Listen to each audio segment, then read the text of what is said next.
د بینظیر د روپو نوې قسط په عقل نه شروع کیږي. د دې په باره کې زیاتر کسان چې دی هغه بار بار تپوس کوي چې دا نوې قسط په عقل نه شروع کیږي. ځینې کسان وایي زموږ په علاقه کې به دا روپۍ چې دی دا به عقل نه شروع کیږي. بار بار د دې په باره کې چې دی تپوس کوي.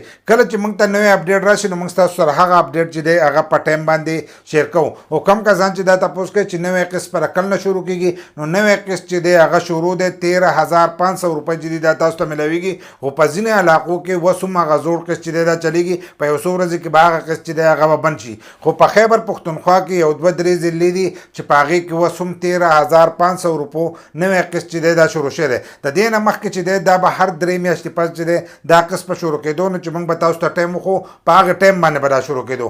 خو اوس چې دی د دې ټایم نه دی معلوم او کله چې شروع شي نه په مرحلو کې شروع وي. نو اولنۍ مرحله چې دی د 13,500 روپو چې دی هغه شروع ده.